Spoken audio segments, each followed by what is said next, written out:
ตะแลนโหดสุดคุณโอ้โหโหดสุดเลยคันนี้โหดโดดที่โดคนตกก็ยังบกคอยเนาะยันไวเท่าว่ะโดนรถจักรตอนขี่เลนกลางโอ้ยโดนเล็กน้ำฟ้าใส่รถจักรเลยว้าโถฟ้าไปเนี่ยโอ้ยคันนี้แหงโหดพุ่นอ่ะโอ้กระแตกพุ่นอ่ะค่อยตำกันย้อนเลยพุ่นอ่ะว้าโถโหดสุดเล็กน้ำฟ้าจะกันเลยว่ามันสุดมันที่สุดในโลกเลยเกินนำไรมาโอ้รถโหดเทว่าโหดเทวลุยนำคักเทว่าเล็งบกไปไวโหดสุดพุ่นโหดมันแซงแล้วไม่ตำรถเขาเลยโหดโหดเทว่านี่นะทุกคนจะให้เบิ่งภาพบรรยากาศฝนตกบ่ฮอด30 นาทีเบิ่งน้ำท่วมเนาะโถเห็นบ่เอาโฟกัสเนาะว่าฝนตกเมื่อกี้นี่น้ำท่วมเบิ่งรถเกี่ยวไปพวกยากเดี๋ยวให้เบิ่งบรรยากาศกันทุกคนเบิ่งบรรยากาศกันจากหนทางได้นี่มีหนทางแรงๆอยู่เดี๋ยวนี้กลายเป็นน้ำแล้วโอ้ยได้เอาเงื่อมาขี่แล้วนี่ไปขี่รถไปรถมาเที่ยวนี้ก็ระมัดระวังไงเด้อโอ้น้ำท่วมเนาะน้ำท่วมนะรถพาโดเป็นคุยเซอร์พาโดโถบนโดนรถจักรนะฝนตกบ่ฮอด30 นาทีเถื่อเนาะน้ำท่วมแล้วโอ้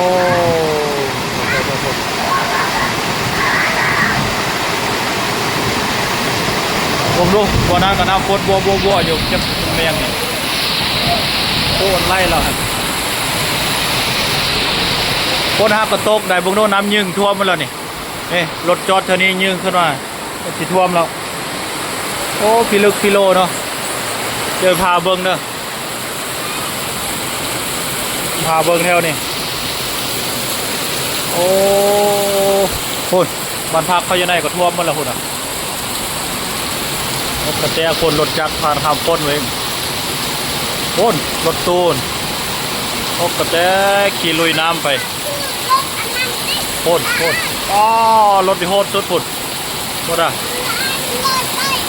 โหดสุดรถกระดานโหดแต่ว่าขี่ลุยน้ำเลี้ยงบกไว้บังดุคืนน้ำปานมาน้ำคลองเลยพ้นมาซุกห้ามพ้นพุ่นซุกห้ามพ้นพุ่นในรถหาวจอดอยู่นี่เมื่อกี้ยังแห้งแรงอยู่เที่ยวนี้ยังแห้งแรงอยู่มาตัวนี้เราว่าทำยืนขึ้นเราบนท่วมมันมีรถไปมากระมัดระวังกันด้วยทุกคนเนอะรถไฟฟ้านะทุกคนไปเถอะทุกคนนี่มาถ่ายภาพบรรยากาศให้เบิ้งให้ทุกคนไม่ที่จะมาเดินทางมาทางคาสิโนหรือมาตะเพิงตรงนี้ให้ระมัดระวังกันด้วยระมัดระวังกันเลยเพราะว่าฝนตกแห้งไรมันบุมีห้องระบายน้ำมันบุมีไล่ไปแห้งได้บ่ได้ต่ำมันก็ยืดขึ้นไปเลยมันท่วมหมดเลยเที่ยวนี้ไปฮอตเทิงคนน่ะฮอตคาสิโนคนท่วมปากทางทวีท่วมหมดยังบุมีห้องระบายน้ำมันคนรถเขาจอดอยู่กองกกไม้พุ่นเอาใบไปย้ายมันยังบ่ทันได้ไปเถอะพ่นแห้งพดยานกกไม้อันนี้ล้มทับอยู่ว่ะอันตรายเนาะฝนตกแล้วจอดรถไว้กองกกไม้เนี่ยนะในยานกิ่งนั้นมันหักละนี่กิ่งนี้นี่ยานมันหักละพ่นนะรถรีโวเขายังลุยไปยังพวกซุ่มลุยไปยังยากนะฮะที่มีฮอนรถไฟฟ้าห้องพร้อมโอ้ฟ้าห้องกึ่งคนตรงแหงแท้กว่าขนาดบ่ฮอนอย่าพ่นเลยได้อย่างซ้ำนี้แล้วเบิ่งทุกคืนน้ำเขาไล่มานี่โอ้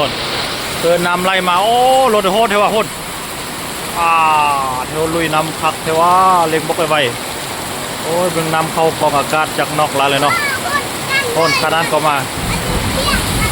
เดี๋ยวถ่ายบรรยากาศให้เบิ่งกันทีโทโอ้น้ำท่วมเนาะเฉพาะมื้อนี้เนาะทุกคนเดินทางไปมากันระมัดระวังเดียวพาชมบรรยากาศพาเบิ่งคลิปกันเนาะรถเที่ยวไปเที่ยวมาเนี่ยรถบ่ไกลไล่เห็นบ่โอ้โหนะรถหัวลากรถไงเที่ยวอย่าไปลิ้นฝนโอ้ยคันนี้แหงโหดพุ่นโอ้กระแตกพุ่นค่อยตำกันย้อนเลยพุ่นโถโหดสุดเล็งน้ำฟ้าจะกันเลยว่ามันสุดมันที่สุดในโลกเลย เหยียบน้ำฟ้าใส่กันเลยว่ารถเขาเฮ็ดน่ะต่างคันต่างบ่พอดเนาะเล็งใส่กันเลยคนรถเก๋งมาคนเอาเบิ่งโอ้ไปได้เชื่อว่ารถเก๋งกันนี่โอ้ยคาราบิโก้ไปยังยากนี่รถเก๋งโอ้ยฟ้าเรือมโอ้ยฟ้าเรือมเนาะกดรถจักรมาได้เชื่อว่ะโอ้เห็นบ่คนรถจักรก็รถไฟฟ้ากับไปได้คนโอ้รถจักรก็ดิไปได้เชื่อเนาะตอนนั้นรถฟอร์จูเนอร์ไปกันยังว่ายากเลยคนตกวันนี้ขี่รถคอยไปคอยมาเนาะคนตอนว่าเขาเล็งไว้แล้วมันกินรถมันจะควัดน้ำมาขึ้นบนกองอากาศรถเนี่ยแล้วมันจะน้ำจะเข้าอากาศมันจะให้จักรรถน็อกโอ้รถจักรหุ่นโหดสุดหุ่นโหดมันแซงแล้วไม่ตามรถเขาเลยโหดด้วยโหดเดี๋ยวมาโหดโอ้ยโหดอย่างแซงกันเซ้ยว่าเขาเฮ็ดคักที่สุดเลยรถเก๋งยีแซงรถกระบะเซ้ยฝนตกน้ำนองสำนี้ก็ยังว่าโอ้ยตายรถเก๋งก็คอยนำก้นไปมันก็ดีกว่าที่เนาะที่ไปเล็งโบนึกออกกันโซนให้หมดเนาะช่วงแล้วเนี่ยน้ำท่วมไปให้หมดเห็นกรรมการสอบปลายรถบักลาช่วงแล้วนี่ได้รถน้อยนี่ไปได้เซ้ยนี่โอ้คำมันตกมืดเครื่องนี่ตายเลยเนาะเขาอยู่ต้นเพิงนี่อย่านำท่วมในย้ายเครื่องเลยหันไขเครื่องเขาก็จับตั้มเลยนี่โอ้รถไล่สุดนี่ทีโทวนมาแล้วบักไล่โอ้รถน้ำก้อนนี่โหดเท่าว่ะน้ำท่วมเนาะน้ำท่วมโหดน่ะรถเที่ยวบักไล่ตอนนี้เป็นหนทางแรงอยู่ได้เที่ยวนี้นะเดี๋ยวนี้เขามากลายเป็นน้ำเป็นน่องแล้วโอ้อันนี้เขาอยู่โอ้ยฟ้าเรือระวังยานเนาะโหนรถน้ำก้อนก่อนแลนด์ลงเข้าไปโอ้ยเบิกทองฟ้าบุญฟ้ากับพวกมืดฟ้าห้องฟ้าเรือมอยู่เนาะภาพประยักษ์ถ่ายทุกคนในเบิร์กันว่าหน้ารถตู้โคตรสุดคนดีโดโอ้รถนี่คนลุยได้เชื่อว่ะไปบอกไวคนโว้ยรถไม้แล้วหุ่นรถไม้แล้วโอ้ยรถโม้ปูนมาแล้ว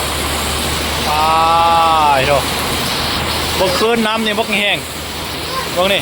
มันฟ้าคืนน้ำฟ้าฟองมาเธอนี่คนมาแล้วปาทิโทไปไวเทว่าคอยได้แม่เนาะมาที่ฟ้าใส่หานหุ่นเล็กซัด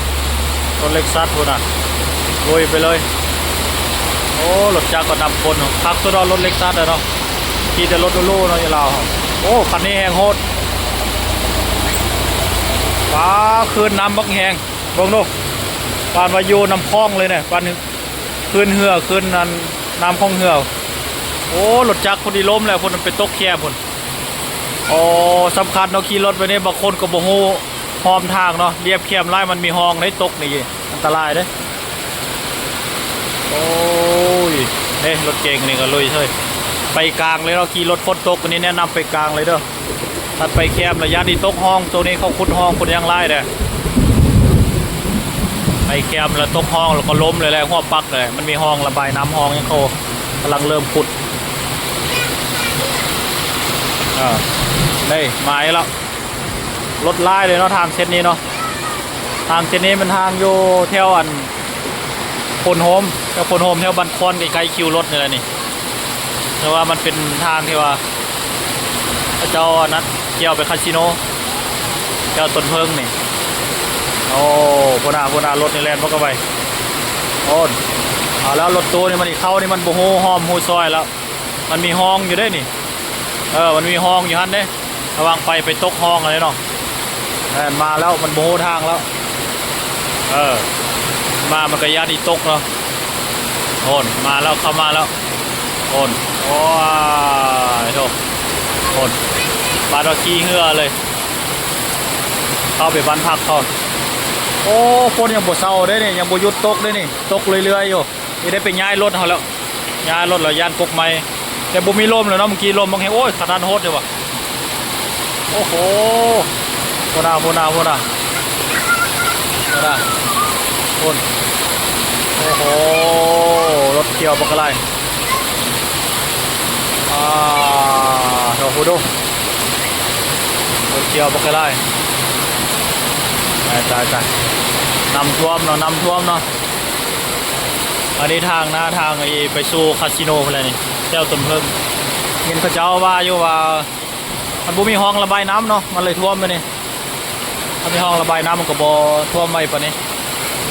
เห็นเขาเจ้าว่าอยู่ว่าสิขุดห้องระบายน้ำจะบ่ฮู้ว่าเขาเจ้าสิเริ่มขุดตอนใดนี่เขาเจ้าก็วางแผนวางอย่างไว้หั่นแหละบางรถจักรกันขี่ก็บ่ค่อยไวโอ้ยปลาเรือโอ้ยปลาจีโน่ปลาห้องเลยเนาะปลาห้องในห้องว่าคนรถนี่ก็ออกไปแล้วโอ้รถอันโหดสุดคนอ่ะปลาขมโหดขมเทรถนี่ก็บุดไปติ๊กแล้วก็ตกห้องหมดจ้าโอ้รถบักไล่บ้งดูโคตรตกกันสัญจรแออัดไปนี่รถก็โคตรไล่คนทีโทปาทีโทไปทางใดก็มีมดระวังเด้อตกห้องเด้อมีห้องไล่เด้อแถวพี่น่ะโอ้รถกำลังมาบักไล่คนน่ะทีโทระวังเด้ออันตรายเด้อขับรถยามนี้ระมัดระวังคอยไปเร่งไวไล่ยันเบรกก็อยู่ในต่ำกันไปวนทางหน้าคนบักไล่โอ้รถไล่สุดคนโอ้รถปลาโดโอ้ปลาเรือ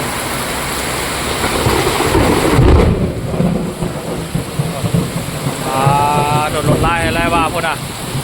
โอ้โหเร่งน้ำฟ้าสกันเลยฟ้าไปยังเนาะฝนตกนี่ก็คอยกันกันแล้วเนาะเยียบน้ำบังแห้งฟ้าใส่กันคอยไปกันแล้วฝนตกวันนี้เปิดไปเข้าทางแมปเนาะรถลุยน้ำมันนี่ก็อันตรายเนาะเด็กติดบ่นั่นนี่ต้องได้คอยไปเร่งแห้งไล่มันฟ้าน้ำเข้าไปห้องเครื่องโดนรถจักรต้องได้ขี่เลนกลางโอ้ยโดนเร่งน้ำฟ้าใส่รถจักรเลยโถฟ้าไปเนี่ยโอ้ทำไปบุไรละคนเอารถจักรกันเร่งมาไม่เครื่องมันตกที่ไม่ค่อยต่ำกันแหละเพราะด้วยต่ำกันแล้วคนลืมหอมบรรพักตีแต่ยังน้อรถจักรนี่ระวังตกห้องเด้อคนทีโทก่อนทีโทรถสุดรถปลาโดนก่อนคนรถกระแทกคนฟอร์จูเนอร์รถสูงนี่ลุยได้สบายเนาะจะรถต่ำไม่เลยยานน่ะรถสูงกระตึกเลยเวลาเขาลุยวันนี้เราวันนี้เขาไปจอดเราวันนี้เขาต้องได้เช็คเบิ้งเบรกเช็คเบิ้งน้ำมันเบรกน้ำมันล้อมันเนาะมันเปลืองน้ำมันล้อคือกันนะลูกปืนลูกมอกยังมักแตกง่ายขนาดลุยน้ำตลอดน่ะ